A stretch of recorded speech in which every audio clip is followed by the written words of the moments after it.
Alright, welcome back.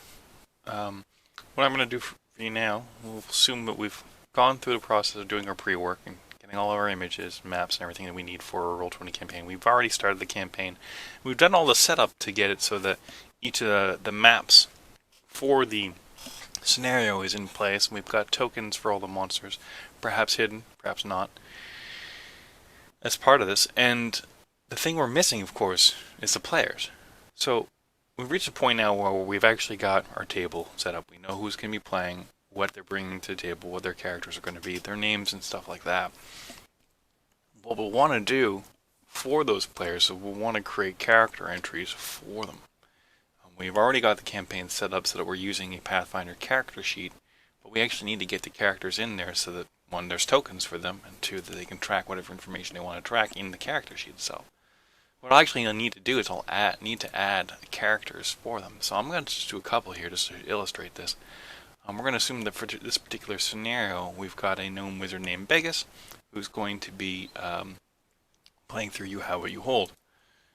So I created a new character here. You'll note that I did that through the add section on the right hand side, and I had a few options there, but one of them is the character. And it pulls up our edit character screen here.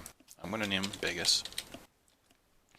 I want all the players to be able to see him, so show up in the journal, but I may want to control who has the ability to access it. And of course, anybody who's actually logged into the Roll20 campaign, you'll be able to control that here. In a lot of cases, I like to keep things simple and just select all players so that if somebody steps away for whatever reason, somebody else can actually control the token. Now, there's a few other things you can do to do this. You can actually add an avatar, which will show up in the characters list here on the right hand side. It's not really a requirement thing, but you can do that, and then of course you can add in a token as well too, so that it actually will illustrate that. And I'll show you a little bit what that actually does in a second here. So I save this off here. That's really all the information I need. I can fill in bio information. I can put other specific notes that are only visible to me. But at the end of the day, it's really those are the core things I want to have here. I also need to have a token, of course, for him, but we'll get to that in just a second. Now, once I've got this created, you'll see here that there's now a character sheet tab where players can fill in their character sheet info, and there's an attributes and abilities tab, which essentially is going to be populated by information that you put into the character sheet, though you could add your own. This gets into some of the lower level stuff that you don't normally need to touch, though. Key things are going to be the bio and info section and the character sheet section. Of course, if you need to change anything around who has access, you go back into edit and everything's good there. But I've created an entry for it. I may want to do this for another character here, so I'm going to do this for... I'll create another character, and I'll call him... Well, I'm going to use one of my own. He's going to be visible to all players, but he's only controllable by me. So now, I've got two characters in the list. They exist there, but I don't have tokens for them. Well, as you saw before, I have an art library, so I have made a point of keeping tokens, and I've already uploaded these tokens. So normally what I do is I have players send me images of the characters they're going to be playing, and then I create tokens and import those into Roll20 so that people get to play with the characters represented the way they want them to play. But of course I got my own library of these things. So I already have Begus in here. I can type in Begus, and I just drag him into the screen. He shows up there. I'll do the same thing for my other character, and I'll drag him on. Alright, so two tokens on there. If we go back to our journal tab here, it allows me to see that, again, these are the two characters, but there's nothing really associated to them at this point. Now if I wanted to, I can actually pull up the character sheet for Begus here. I can select his token. When I go into edit, I can use a selected token to make that the default. Now, why would I want to do that? Well, the reason being, if I'm going from map to map, this might be useful for me. So I'll close this stuff off now that I've done that. I'll delete this.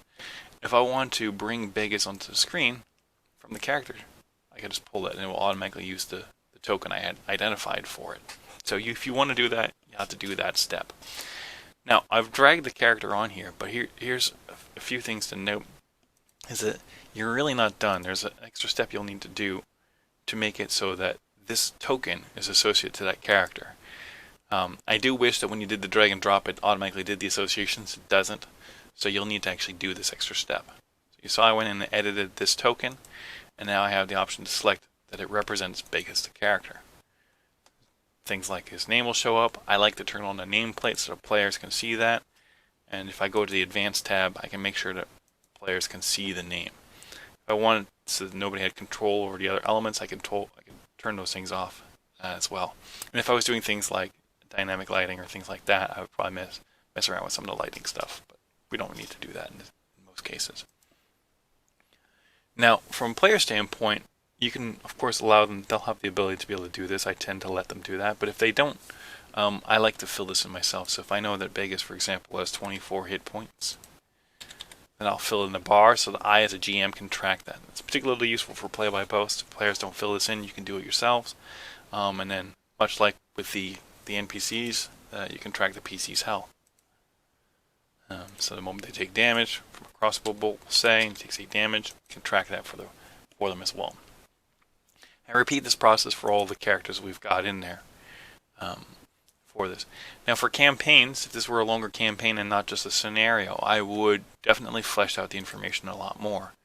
When I go into here and I go into edit, I would definitely have an avatar representing this character so that would show up in here.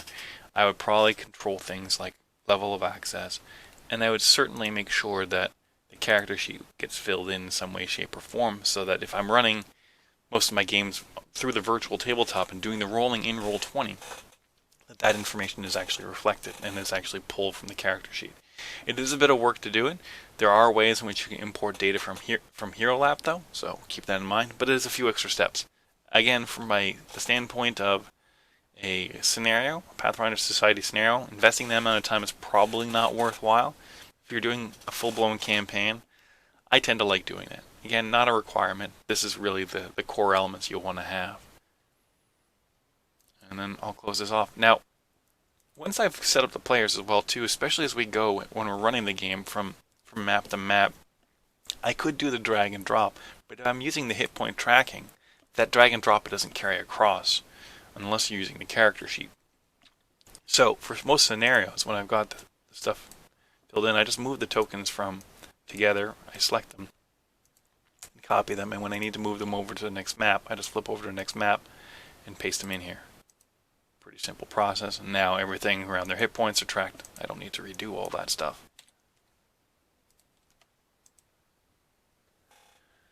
That gets me with all our players actually set up. So at that point, you can start running the game.